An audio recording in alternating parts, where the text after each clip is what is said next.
When I grew up in Pocklington in East Yorkshire in England, my mother had a picture of my uncle on the sideboard in his army uniform.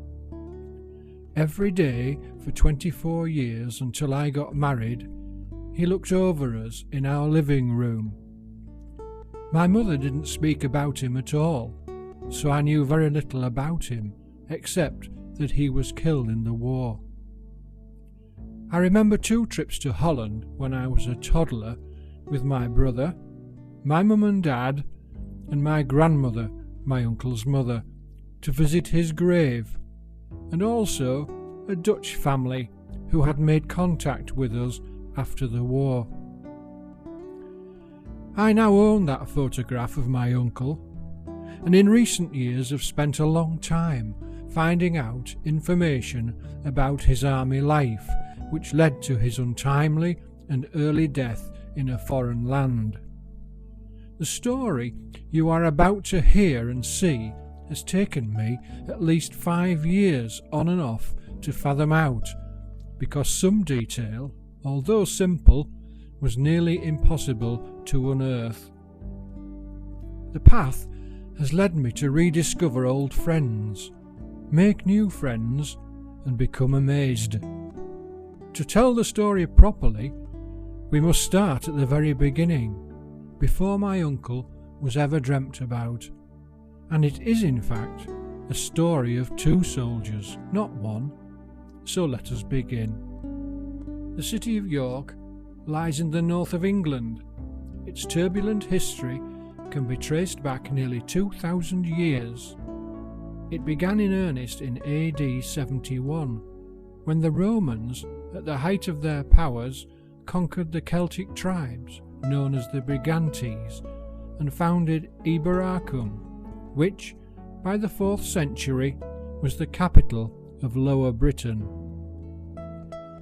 In the 7th century, known as Eforwic, it was the chief city of the Anglo-Saxon King Edwin of Northumbria, and 2 centuries later, as Jorvik, it became an important trading centre for the Vikings. The city was ravaged by William the Conqueror, but by the Middle Ages it had again become an important commercial centre.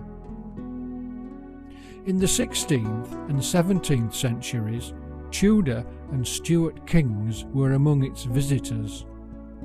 In Georgian times, it was the social capital of the north, and in the 19th century, with the coming of the railways, its industrial future was assured.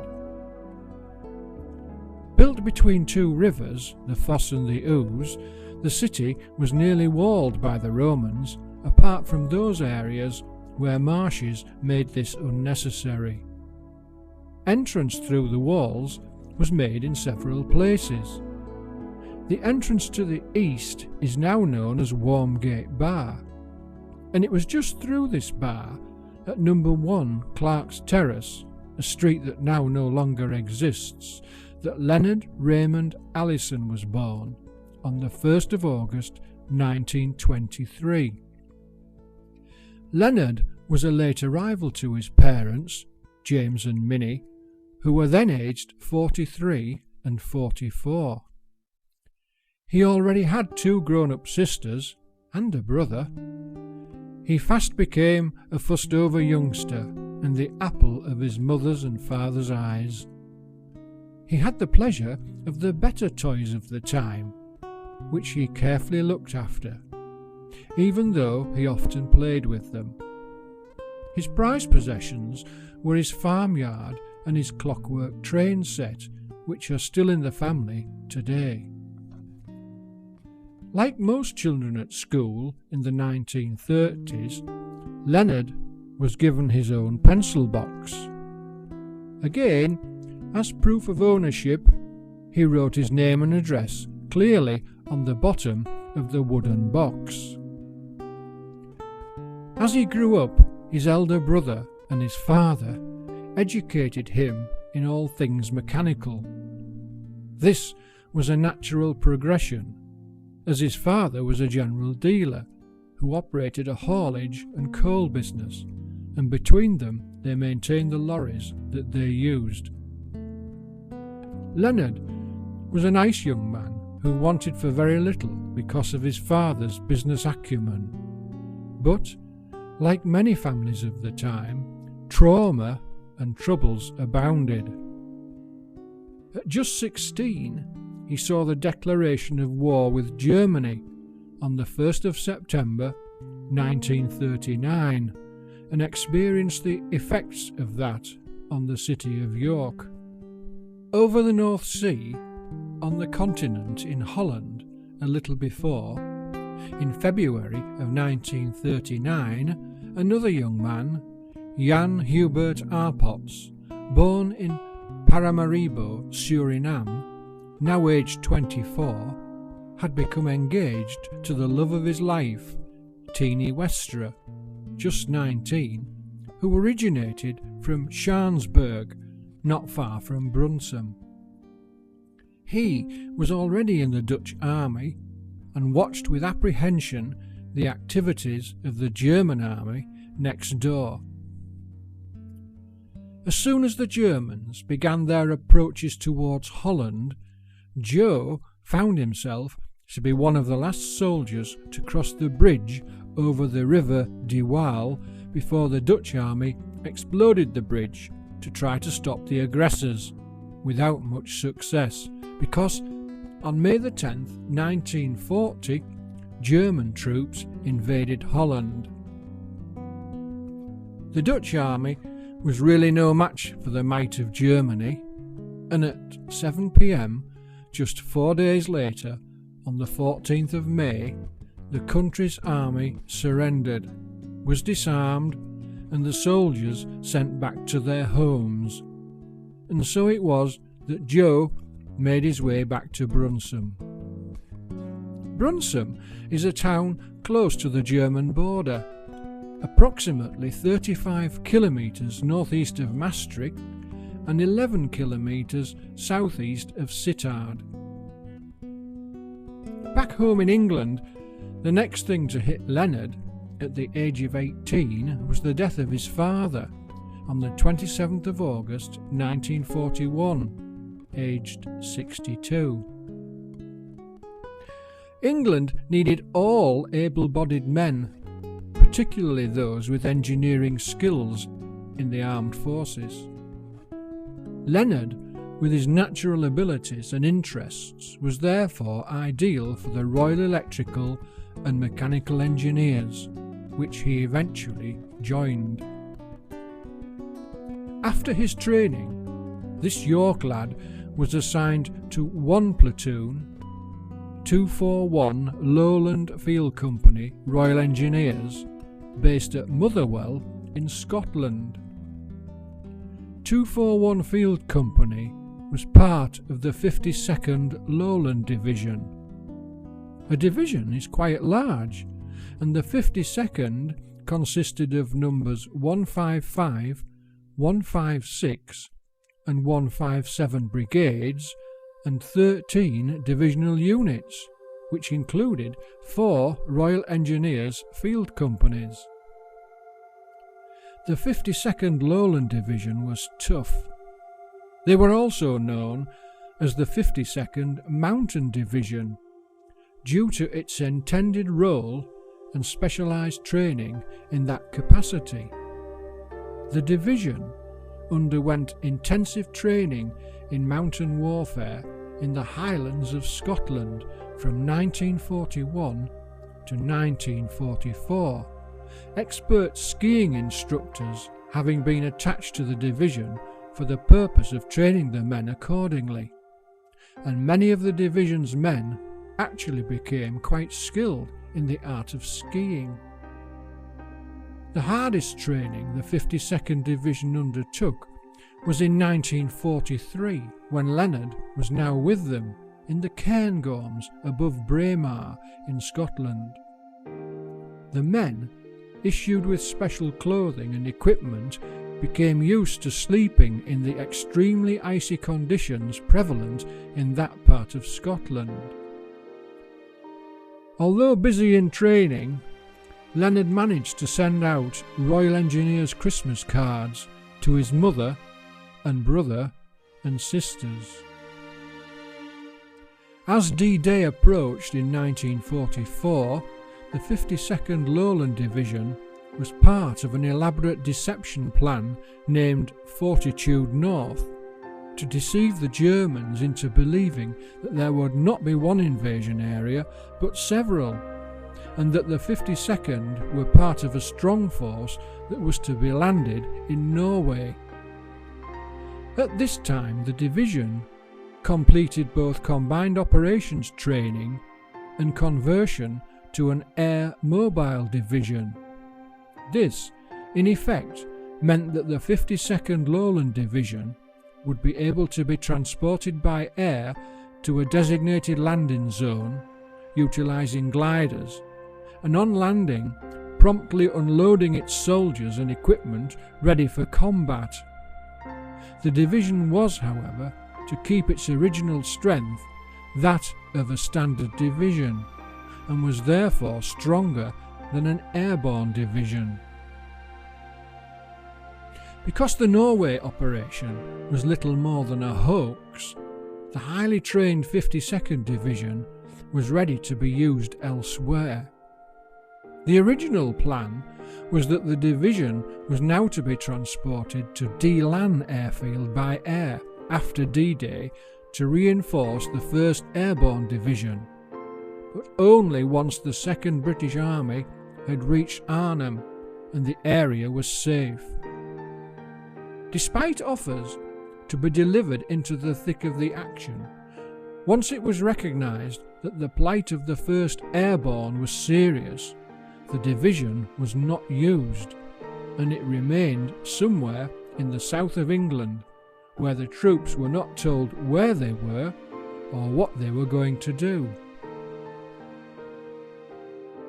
During all this time in occupied Holland, all sorts were happening in the Brunsum area where Joe Arpotts and his family lived. Joe was naturally most happy to be with his wife-to-be, Teenie, but there were things to be done. The population was in need. Joe and his brothers helped citizens who had nothing to eat. They worked at a distribution centre, and to get food you needed a ticket. They kept a lot of tickets behind and gave them to the people who needed them most. They also did a similar thing at the coal mines by handing coke out so that homes could be kept warm. Joe had an administrative job which enabled him to travel between 4 local coal mines quite freely with an official pass. His fiancée, Teenie's parents, also helped the local efforts. Her father was a butcher in Brunsum town centre, and as such they always had meat for eating, and so did a lot of other people in the area who they helped. These Dutch people were the backbone of their country, and generally never talked about the things they did, either at the time or later. They just thought it was their duty to fight their little private war against the occupying Germans, however and whenever they could. Back in England, the 52nd was soon earmarked for use in assault landings on fortified coastlines. They landed on the European continent proper in the middle of October 1944, having been suddenly dispatched by sea from Gosport to Ostend in Belgium. Sapper 145-46622 Leonard Allison sailed with 241 Royal Engineers. The division, neither tried nor tested, and essentially green, then came under the command of the Canadian First Army. The Canadian First Army, together of course with the 52nd Lowland Division, was to be used to secure the approaches to Antwerp.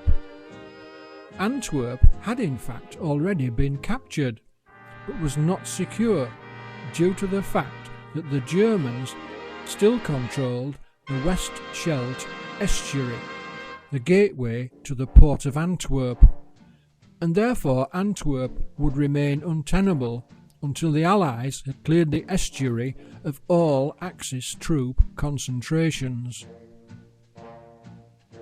Operation Vitality and Operation Infatuate were aimed at capturing South Beaverland and the island of Walcheren to open the mouth of the Scheldt estuary. The Allies needed Antwerp as a supply route for the troops in northwest Europe. The South Beaverland attack took place on October the 25th and 26th. The Walcheren offensive took place between the 1st and the 8th of November. After these heroic and successful battles, the 52nd Division moved across Belgium and entered Holland. Leonard sent a card to his sister to let her know how to write to him. Also, as Christmas was approaching, Leonard sent seasonal cards, obtained locally, to those in York and Pocklington in East Yorkshire, England. The US forces were ahead of them and were already in Holland. The Germans had to get out fast. When the Germans had to leave Brunsum, there was one who was very badly wounded. He was very young, and Teeny's father, who had a very big heart, took him into the butcher's shop and told his wife to give him something to drink. First she wouldn't, but he insisted, and when she took up his head and wanted to help him, he said, "You first." He wanted to see if they were going to poison him. After that, she kicked him with her wooden shoes through the kitchen, the hall and the shop outside, and that was the last time she helped a German. She hated the Germans till her last day and never forgave them for what they did, not even the new generations.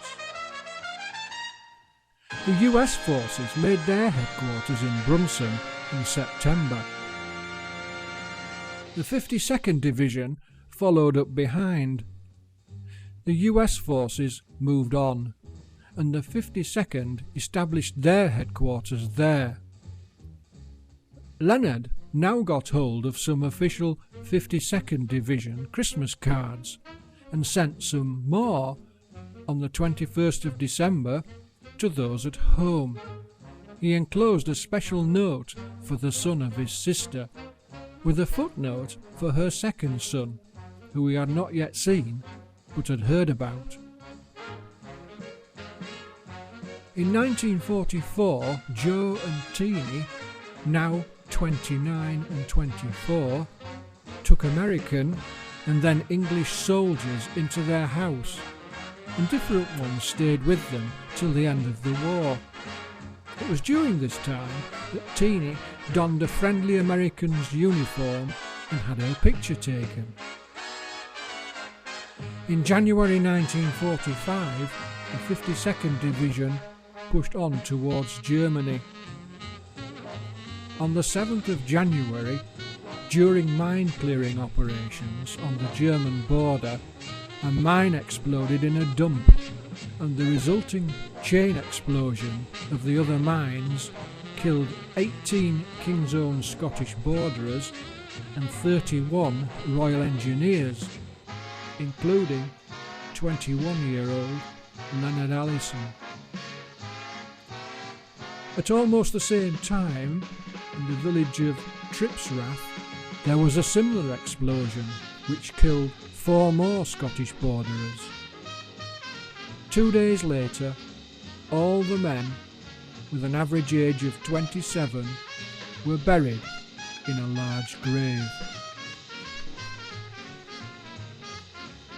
On the 8th of January, Leonard's sister answered his Christmas card, which had recently been received from Holland. Because of the enclosed note for her eldest son, she got him to write a special note for his uncle.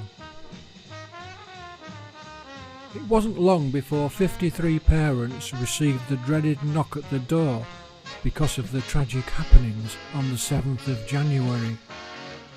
The delivery of that life-shattering telegram to them was traumatic.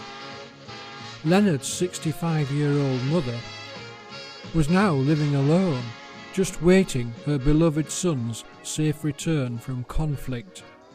Imagine how she felt. Sometime later, Leonard's sister at Pocklington received back her last letter to him, overstamped deceased. Leonard's mother could not come to terms with his death and would not even cash in his death policies in case he returned home. Eventually, she was persuaded to accept the facts, but she did keep his treasured toys in the cupboard under the stairs, just in case. Joe and Teenie Arpotts, because of the war, eventually got married 6 years after their engagement on the 4th of June 1945. It was some time after the war ended that Leonard and all the other casualties were exhumed from their mass grave and moved to Brunsom. Joe and Teenie Arpotts saw the remains of the soldiers lying in the front porch of the Catholic church in body bags. Not a very pleasant sight, and quite a moving experience for them. Later that same day, the soldiers were reburied in what is now known as the Brunsom British Cemetery. There was some difficulty with identification, and therefore the brave men killed by the landmines explosion were buried in a mass grave, even though joint named crosses were erected to form some semblance of accepted graveyard normality. At this time in Brunsom, there were people who felt they had to repay their gratitude to the liberating forces, and one way was to officially adopt a grave of a fallen hero. There were 328 at rest there awaiting adoption, all soldiers of the British Army. It was 1947, and Joe and Teenie Arpotts Westra, now 32 and 27 years old, thinking about their recent experiences, readily adopted Leonard Allison's grave in Area 5 of the cemetery with the reference V206 and 207. This was marked as a joint grave shared with Lance Corporal Mullane. These two brave soldiers did not necessarily lie beneath. Teenie had recently given birth to their first child. They named him Lonnie, or in English, Leonard, after their adopted soldier. Teenie also made contact with Leonard's sister in Pocklington. She wrote on the 26th of March 1947, "Dear Family Buttle, last week we have adopted a grave from an English soldier named Engineer Allison, Army number 14546688, from the 241st Field Company, Royal Engineers. His grave is in Brunsom, in the British Cemetery, together with nearly 400 other English soldiers. I can tell you, we were very pleased that we got a grave, because we like to do something for the boys who gave their lives for us. It is very difficult for me to write to you, because I don't know if it is your husband, son, or brother. Please write to me about him as soon as possible, and if you have a picture taken of him, please send it to me. The cemetery is very nice, and I promise you that I will always bring flowers to the grave of your dearest. And I also will take a picture of his grave and send it up to you. But now something about my family. I am 27 years old. My husband is 32 years, and our baby son 5 months old. In time, we are married 2 years. Well, my dear family Buttle, this must be all for now. Hoping to hear from you soon. I remain, yours sincerely, Mrs. T. Arpots Westra. And from that day, they proceeded to lay flowers and keep a loving and caring watch on the grave. They subsequently had 3 children, 2 more sons, Lenny and Marcel. Leonard's mother and youngest daughter and her family visited Leonard's grave in Brunson, and the Arpots Westra family welcomed them, and they immediately formed a strong bond. Things were scarce in Holland after the war, particularly clothing. Leonard's mother sent children's clothes to the Arpots family to help out. Teeny Arpots still has those clothes today.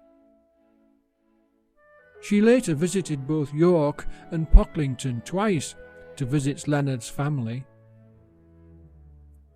One time, Teeny was given a children's wooden rocking horse, which she carried all the way home. It also survives today and has been passed down to her grandchildren. Each year, since the end of the war in 1945, on the 5th of May, which is Holland's Liberation Day, the town of Brunson holds their official paying of respects at the cemetery. Each year, Joe and Teeny laid flowers at Leonard's gravestone. Joe continued to work at the mines, travelling all over the world in his job as procurement manager. He developed the use of plastic after its invention in the mining industry, and later established one of the first replacement window companies in Holland, employing 200 people and working until he was 80 years old. Joe Arpots Westra died on the 21st of November 2001, aged 87. For the next 5 years, Teeny missed the 5th of May ceremony, but now she has resumed her flower laying. Leonard's mother lived alone after the war in the family home, continuing her late husband's haulage and coal business with the help of her elder son. Following his death, she closed the business and lived alone for several more years until, after a fall, she went to live with her youngest daughter at Pocklington, some 13 miles from York, where she stayed until she died aged 85 on the 20th of July 1964. She was buried with her husband in their joint grave in York Cemetery. In 2009, it was discovered that Leonard's war medals had not been awarded. I suppose that his mother, my grandmother, had no interest whatsoever in such things, still inwardly mourning the loss of her son. Even though he had only been on the continent just 4 months, he was eligible for 3 campaign medals. These were claimed by me, being the most eligible surviving dependent, Leonard's sister's son. The War Medal 1939 to 45, the France and Germany Star, and the 1939 to 45 Star. On the 14th of November 2009, Teeny Arpots reached the grand old age of 90, and with her 3 sons she laid flowers once again on Leonard's grave the following May. She is indeed a remarkable lady, with a command of English which can put her sons to shame at times. She is looked after and adored by her sons and her grandchildren, and still lives in her own home close to Brunsham town centre. It's quite feasible that had Leonard Allison survived the war, he might well have still been alive today. He should have survived his mother, his two elder sisters and brother. On the 1st of August 2010, he would have been 87 years old, just 3 years younger than Teenie and 5 years younger than Joe, her husband. To them, he was almost a brother. This comparison neatly cements the connections together. He most probably would have had a wife, some children, and some grandchildren, and would have seen many changes to the world he grew up in, and also to York, the city of his birth. Instead, like many thousands of others, he lies in a foreign field, in a country he barely knew. He died fighting for the freedom of people he never knew. He will continue to be honoured forever by those who need and want to remember his contribution to their continued freedom. The present and future generations of the Arpots family will continue their love and care for someone they never knew, but who gave his life for them and their country. He will not be forgotten. Such is war. Leonard Allison was my uncle, who I never had the pleasure of knowing, but has a very dear place in my heart.